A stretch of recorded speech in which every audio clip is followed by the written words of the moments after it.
Okay, finally I am getting round to sorting out putting some wire on the stakes that me and Farmer P put in probably 3-4 weeks ago. I'm heading down the Land Rover, gonna just bash a few straining posts in this afternoon because I haven't got a lot of time. Anyway, let's crack on with that, get the old beast going.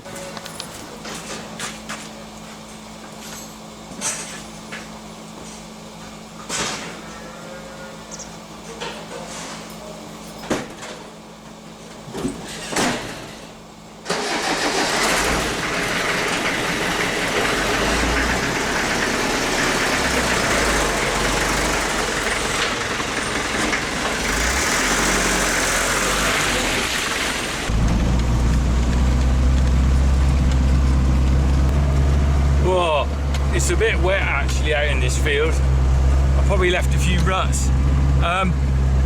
Right, probably noticed the cow in the background there when I was getting the Land Rover out. My brother's on with the milking. This time of year it's quite a tricky one getting jobs done now because the cows are in now, so we haven't got the time we'd have in the summer to do any work. You know, I'm finding now what I've got to do is I've got to bed down the cows, we're cleaning them out, we're feeding them. The amount of free time we've got to do any fencing and things like that is a bit limited, so I've only probably got about half an hour now, or maybe 3/4 an hour, I don't know, to get down here.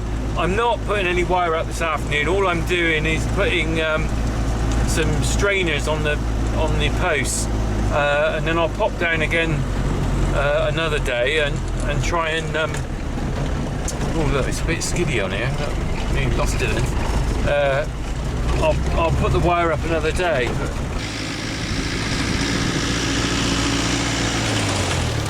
We've had so much rain, so I'm not quite sure when the heifers are going to come in, but it won't be that long. Look at this, I've got a new camera. It's already got dust on the lens. Can you see? Oh, I can't do it now. I can see a little on my screen here. I can see a little sort of diamond. There it is. Can you see a little diamond? That's flipping dust on the lens. It's probably inside the lens because I have a real problem with dust destroying the cameras. Right, anyway, we're here. Let's get out and have a look. Oh, there's a couple of pheasants. Look at that. There we go, look. Can you see those? There we are. Oh. This video camera, I'm going to have to change it. It's not right since I dropped it. Let's see now, the zoom, as soon as I zoom, it's going to actually, look, that's rubbish. Since I dropped it, what a nightmare, since I dropped it, oh, fucking here now. Oh, door, good old Land Rover, door catches a bit dodge. Right, let's get out. Not as dodge as my moustache. Look, so those pheasants are running on down there. Now, if I try and zoom, let's see if I can actually zoom on them. Can you see them? And how quickly? Oh no, maybe they. Oh look, there they are. How will they go out of focus?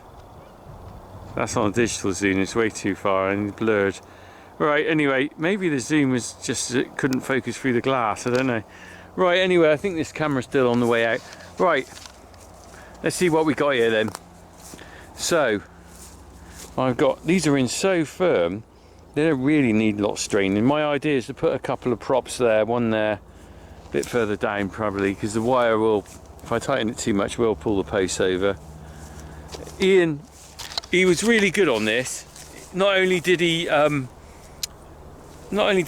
the post rammer with him, but he also had the hedge trimmer on the back. So what he did, he sculpted this back before we hedge trimmed it. In fact, let's have a little look at Ian in action.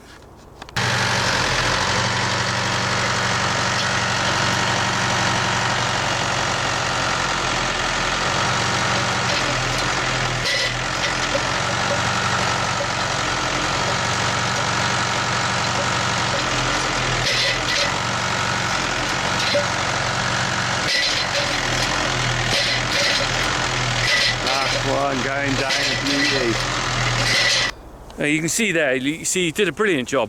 He saved, honestly, he saved me so much. I'm so grateful for his help. He saved me so much time. The thought of putting all these posts in with me and my sledgehammer.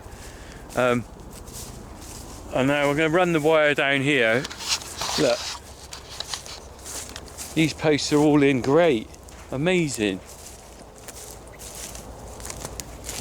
So I'm just going to put a couple of straining wires on them. Straining posts. Oh, I had lovely steak and Stilton pie for lunch. It just repeated on me, but blooming lovely it was. Whoa. It's not all that vegan rubbish. Oh, the real meaty stuff. Beautiful, isn't it? Pork pies and everything. Oh, these poor vegans, I feel sorry for them really. They're like they've given up. Jesus. Right. As you can tell, I ain't going vegan anytime soon. I love my meat. Right. Making Meat Monday will be back in January, by the way. If you've got any meaty recipes that you'd like me to cook, me and the boys and stuff, you know, if any of you have watched Make It Meat Monday, where we cook some meat dishes, pies and burgers and all sorts of yummy stuff like that. If any of you got any suggestions for Make It Meat Monday, you're welcome. Put them in the comments below. Right, I got my steaks here. So these are the ones I'm going to use. Look, this one's a recycled one. It's a bit short. Might not matter though. Let me just see how that lines up there. This is a bit chunky compared with that. It's a chunky monkey. Will that be alright? Right, there you go, look. The interesting thing is I can get creosoted round steaks, but I can't seem to get creosoted half rounds. They don't seem to make them. So what I've been doing is I'm soaking them in engine oil. Look, you can see the used engine oil on that. That's just where I've dipped the tip, because that's the bit that rots off. Guaranteed every steak rots off just where it meets the ground, because the air and the water together combine to make a perfect rotting condition. Right, let's have a look. Got a flipping baler twine on me. From this time onwards I will have baler twine with me at all times, because I'm just always bedding down and feeding. Right, of course, multitasking with you guys is not so easy. Right, let me just get myself sorted and I'll be back. I'm sure all the professional fencers are having a heart attack watching me doing this, but thinking, shouldn't do it like that, blah blah blah. Well, I've kind of been doing 40 years of farming here, and I know what'll last and what won't. Bearing in mind, normally quite often I do fencing without any straining posts, stays or whatever. This will do for here. The thing is, I'm not going to be straining this wire really tight. I just want it to stop the cows. It's more of a psychological barrier rather than actually them pushing against it, because the hedge will stop them pushing against it. And what will happen is the hedge will grow out past the stakes. I'm quite confident that will happen there. So that the wire will be sort of more in the hedge rather than on the outside.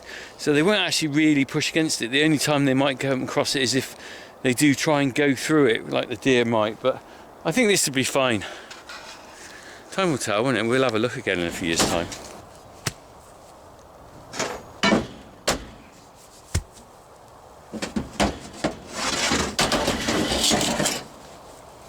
Don't actually know whether I need that bar. Maybe just a spade and a sledgehammer.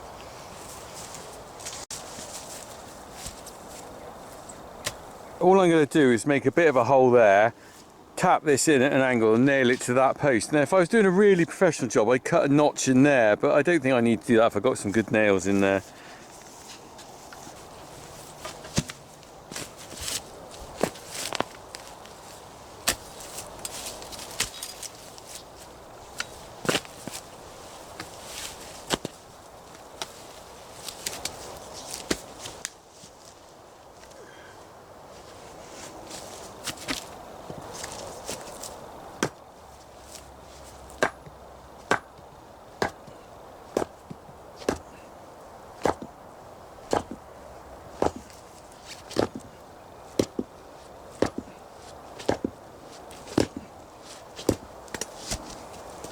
Good enough.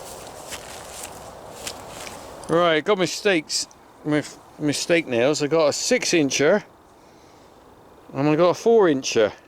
Now obviously I'm a 6-inch man and this is quite a big stake. Everyone knows I'm a 6-incher. So I'm going to put a 6-inch in this one.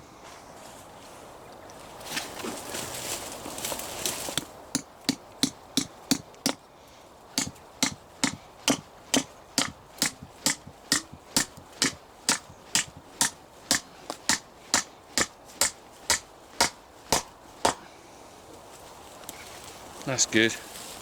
Tell you what, there ain't much farming you can't do without a 6-inch nail. Right, put those tools down. Right, that's that one. Now the thing is, do I put any strainers in the middle, or do I go? I got a tree down there, which I'm sort of fencing to the tree. Wire to the tree, one section. And then, because that's quite thick around the tree, the hedge, I don't really need to worry about that. So I think I'll put a strainer down there, then putting the strainer the other side of the, you know. Hey ho, I'm sorry thinking aloud here. It's not very good when you've got a brain like mine. It's messed up since I got this. Don't forget it's Movember. If you want to donate, here's the link. Please help me out. I've raised over 500 quid for prostate cancer and mental health charities. Be nice if we could hit £1,000 as a totaliser, although I don't know whether that will happen, because it's been a quick spurt of donations at the start and then it sort of slowed down and you get the dribs and drabs. So anyway, I'm just grateful for anyone. I know it's hard times, so you know, hey, you watch my channel, I'm not expecting anything of you guys. You don't have to donate. Right, let's get on down there then. I'll just get the rest of the tools on and then we'll go.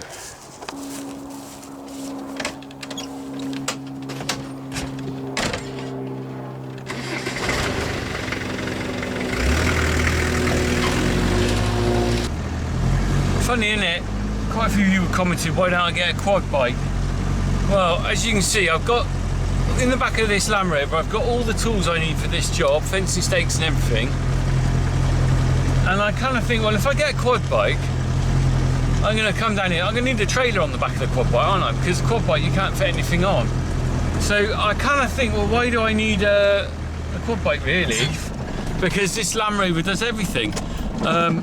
You know, I check the cattle with it, I do everything. I don't think there's much advantage in me of owning a quad bike, because realistically, the guys who need a quad bike probably need it more if you've got a really rough farm and you've got hills and stuff like that, you know, narrow tracks and things. Well, you see, the thing is, I've got a pretty flat farm, easy driving conditions for a Land Rover, and I find it so useful in the back of here. Such a shame Land Rover stopped making them though. I mean, it was just ridiculous really, wasn't it? They created a vehicle that was really fit for purpose, but above all, lasted forever. Which is probably why they didn't like making it, because A, they didn't make a lot of money on it, but B, you didn't change them very often, did you? You know, this one's 36 years old, I think. And why would I change it? Nothing wrong with it. Of course, if you're a vehicle manufacturer, that's a nightmare, isn't it? However, for the environment, that's going to be a lot better for the environment. See, this is a hilarious thing, right? This is a farmer rant again on my soapbox. Right, so Bristol put a clean air zone in, save the planet, blah, blah, blah. This vehicle now, I can't take into Bristol unless I pay 10 quid or whatever, right? So I know some people, I spoke to someone who's got an old Mini, early one, not the vintage one, but you know, one of the early Minis, 2008 and 3 or something.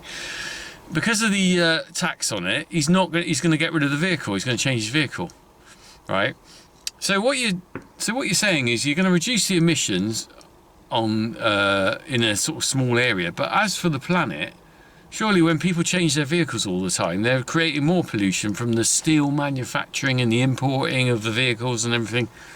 So this ropey old diesel Land Rover that wouldn't pass the emissions in Bristol is nearly 40 years old, one vehicle. Surely it's better to have a vehicle like this that has lasted nearly 40 years than worry about the emissions out of its arse. Because the emissions created in 3 new vehicles in the lifespan of this one is going to be way more, isn't it? Anyway, they don't look at it like that, do they? You know. Anyway, I don't think an electric Land Rover is anything going to be any good, is it? Can you imagine an electric vehicle that's 40 years old? The batteries are completely knackered. It would do 3 miles an hour and stop. It's ridiculous. See, we all got to look after the planet, haven't we? But you know, some of the stuff is just, you read stuff and you think it's just crazy, really, isn't it? Right. Next straining one here. I could put a double one there, couldn't I? Although I'm straining the wire that way, and I'm going to go round the tree. I didn't put a stake in here because the hedge is. What am I going to do here? I'm going to put another stake in there at some point. I probably could do with one, couldn't I? I didn't put one there because the tree is in the hedge, out of the hedge line. But I think that now is the hedge line. So another day I'll have to come down here and put a. So let's put a strainer there, shall we? Put one there and one there, like a V. Someone's going to tell me that's not enough, but I don't really care. Right, let's do that.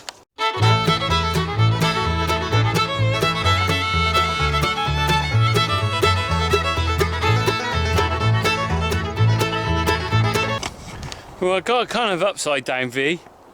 Not too bad, bit off centre perhaps. But just whack the nails in there, and then we got another strainer. Strain on me! I think I'm about to get very wet. Right, let's just whack these nails in. Oh, flipping, the rain's coming, I can see it. I can see it coming across. Alright, let's get these in. Down to me 4 inches now, I've run out of 6 inches.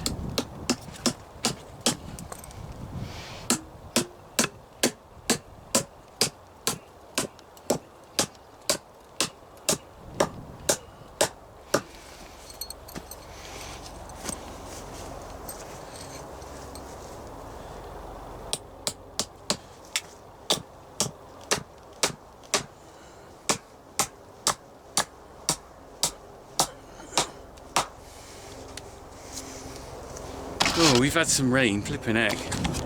It's coming down now, look. Can you see the clouds behind you? It's all... Look at that. Right, that's good enough. That's good enough for there. I'm going to go on down there. Oh, Mr. Pheasant, look. Can you see that? Just flew over. Right, hang on, I'm going to get in the cab. Right.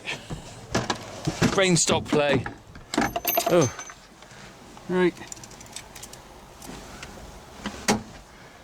Just stop for rain stop play. Oh, that zoomed in a moustache. I think if I just wait in here for kind of a couple of minutes, I think the rain will go over. It's quite interesting when you stand up at the farm there, you can see the rain coming across. You see it's sort of the rain. You can see in the distance where it's actually raining, and you think that's coming to you. I can see over there, you probably can't tell. If I zoom right over, you can... Oh, this zoom, flipping out, zooming on the windscreen. That's what it is, it's focusing on the windscreen rather than the actual object through it. Right. Oh, I sat down now, I don't want to get up. That's that steak and ale pie, isn't it? Oh. That little oak tree there, we planted that about 10 years ago. It's just starting to get to a decent size now. That's the one I was watering in the summer. I was worried I was going to make it, but I think it will. It shed its leaves early, but I reckon hopefully it still make it. As you see, I've still got the stake next to it. It's rotted off now. Stake's not doing anything really. Alright, anyway, here comes the rain. We'll sit here a bit longer. That's it, rain stop.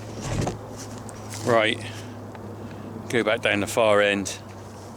Yeah, let's put one down the far. I got a lot of time left. I'm gonna have to skedaddle in a minute. I love my skedaddling. Let's get one more stake up down the bottom.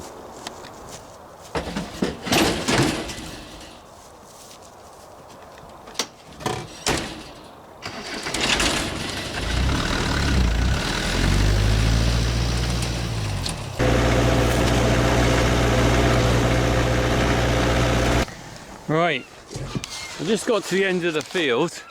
Look how this blackthorn's creeped out from the hedge. The suckers have run out. I'm going to have to cut these off with the hedge trimmer. And the seagulls are all a bit lively today. What's going on with them? Oh, that flipping zoom, look, it's still not focusing. This camera's gonna have to go in the spare parts pile, I think. Only had it a couple of weeks. Right, I didn't realise I ran out of steaks here. I got one there. Now, ideally, I should have put one, I think I must have run out of steaks. Ideally, I want one in this corner. But you can see a little run through there. I'm wondering whether I leave that. That like might be the deer escape then. Hopefully then all the deer will end up going down there maybe. And hopefully that might be alright. Got to give them a bit of a break, haven't you? Anyway, hopefully they'll be in my freezer at some point. Right, let's put a straining one on there. And then I think I'm heading back. I'm gutted about this camera. Literally, it's smashed off. If you look at my bloopers video I put up the other day, or the other week, it smashed off the tripod onto the ground and it went blurry. And I just... Oh, typical, isn't it?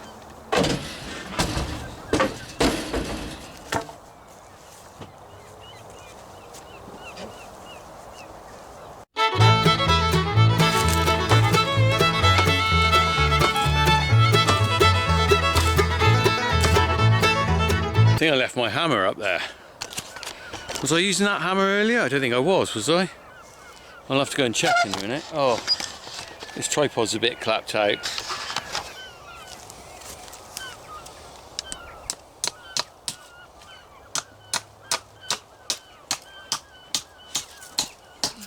There you go. Right, didn't get the angle very good there. I'm sure it should be more of a... It'll do. It'll do, people. If I'm not putting loads of strain on that. I never got enough time for this job. This is the problem, isn't it? You know, you stand around here. Ideal world, I'd be a fencer or I'd be something else. But every job I do, I'm always short on time. Right.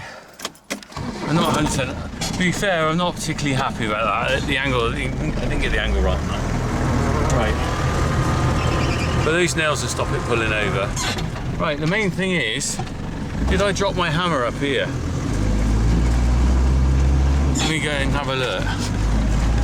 I'm sure I had two hammers with me when I came down here. Because I think I put one in the container because I thought, oh, there isn't one there. And when I came round there was, and I left it there. So I reckon I might have left a hammer about here. Hammer time! Let's have a look. Otherwise I'm going to have to watch back the video to see what I was using. Let's go and see if we can find it. Right. So obviously, that's where I was hammering. Did I leave a hammer down here on the floor?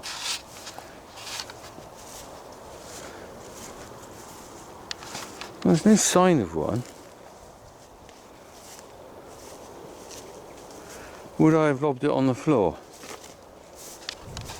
See, I've got this rubber one. I had the impression I brought a different hammer with me.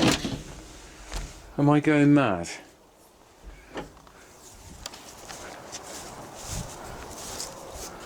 Aha, hang on, there's one there. What am I doing? Got one hammer there. And they've both got rubber handles on. I am going mad. Okay, I'm officially mad, people. I thought I had one grey handled hammer and one rubber hand. What am I like? Right, anyway, that's job done today. It's getting on 4 o'clock now. I haven't had a lot of time down here. I really want to get down here in the morning. Yeah. I want to get down here in the morning, start up that far end, run the wire all the way down here, put another stake in there, and then run on down, keep going. I honestly probably get away without straining these because of the fact that they're in so firm. I think there's one that snapped halfway along, but right, I'm going heading off. Let's crack on tomorrow. All going wrong now. Drop my knob. Oh, let my knobs come off in my hand. Don't want to lose your knob, do you? The diff lock knob. That's not on very well, no. It's a bit seen better days. I think I've never touched that lever since I bought the Land Rover 20 years ago. Right, let's crack on back.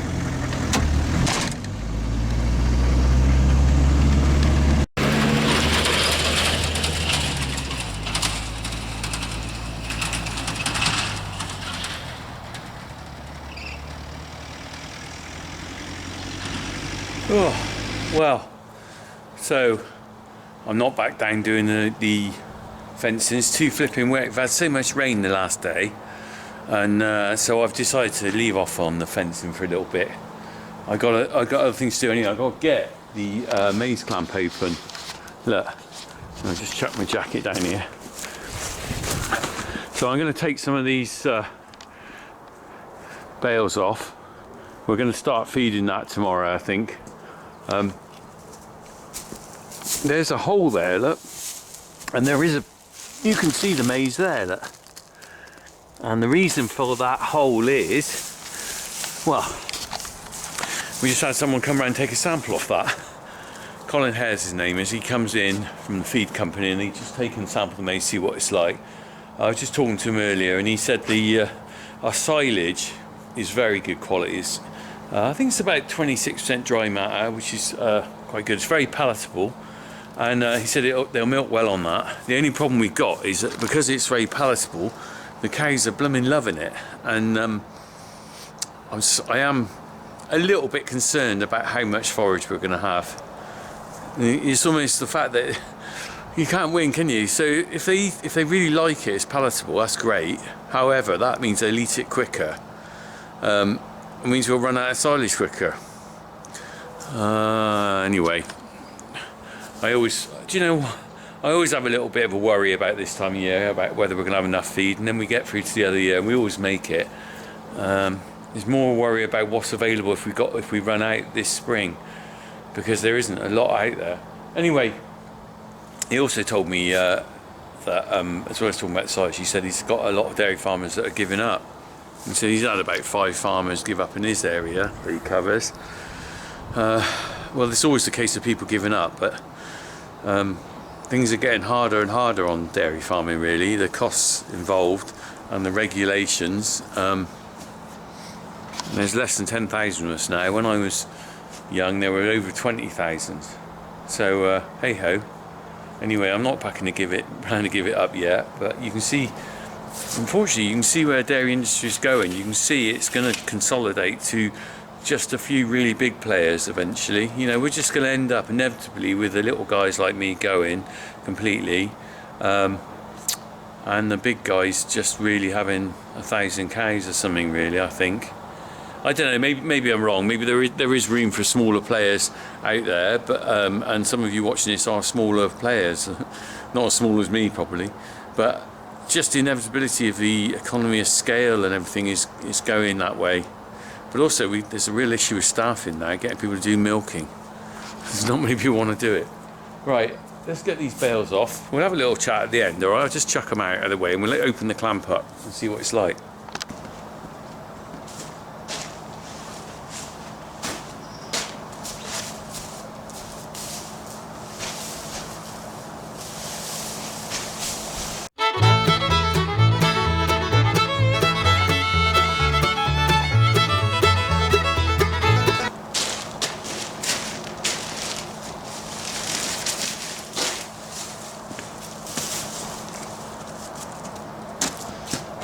Ooh. Oh, blimey, I'm a bit out of breath after that. Well, not out of breath, just, you know, I better take it easy. Anyway, let's just stop for 30 seconds. I can feel my heart pumping there. At least it's still working. Let's stop for 30 seconds and then I'll just cut that sheet off. God, it's gone a bit chilly now, isn't it? I bet most of you got your central heating on. We've got our wood burner going. And I'm always love to sit by a fire at night, and central heating's on a little bit as well, but with that farmhouse, flipping, you put central heating on, the oil tank goes whoop. So I tell you what, I bet those flipping Just Stop Oil people are putting their heating on now. You know, you can't tell me that every single one of those Just Stop Oil people, the wallies that sit in the road or flipping spray paint on pictures, you can't tell me they're all going home to wood burner. They're not in the middle of London. I bet you half of them are going on and putting on their gas central heating and going, oh yeah, it's a bit chilly, put that on. Yeah, and then the next thing they're doing, they're going out and complaining about we should stop producing oil and gas and stuff. Yeah, right. You know? Go and flipping do some proper work.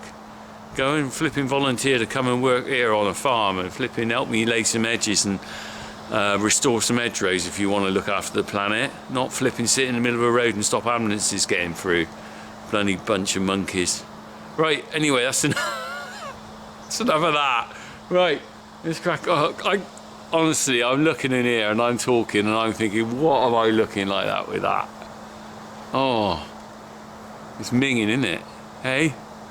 I don't think moustache suits me. I did, well, the beard didn't. I did a couple of years ago, but this is bloody awful. Right, let's get that cut open. Get me old Opinel out. You know I like me Opinel. It's not product placement. Do you know what? Flipping Opinel send me those. Is it Opinel? Yeah, Opinel. I love these knives. They're blooming good, but I'm not funded by them.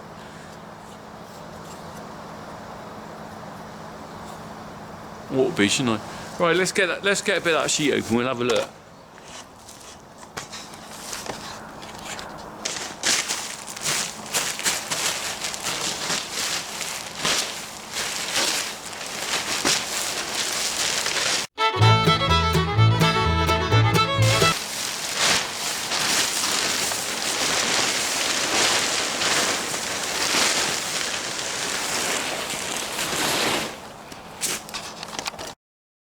Right, let's have a look at this now. Look, I ain't gone very far back in. I think tomorrow morning I'll take some more off, move those bales. I'm not going to take much off now because I'm not feeding it till tomorrow afternoon, but there's a little bit of mould there, which you expect on the shoulders. Let's have a look.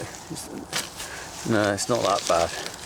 A little bit inevitable, but this is all good. Look, no mould there, and this fermenting off.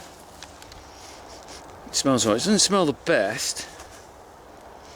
It was dry enough when it came in, but it should be pickled pretty well, I think. Hopefully, we got it in pretty early. I can't honestly remember the date I brought it in. It was one of the earlier years we brought it in because it was just right, wasn't it? It was that end of September, I think it was. Anyway, so the maize clamp's now open. I still haven't finished my fencing. So there we have it. This will be fed in the next day or so. Anyway, that's summing up my fencing and maize video. Maize is a bit of a greasy bonus. We'll get back to fencing another day. Oh, I think I got a bit of maize down my throat. Cracking on with a bit of a SA, chaps. Jolly hockey sticks. Here I say, SA Wing Commander. What do you think of the new Spitfire? Yeah, jolly good, chaps. Jolly good. Crack on, sir. Crack on.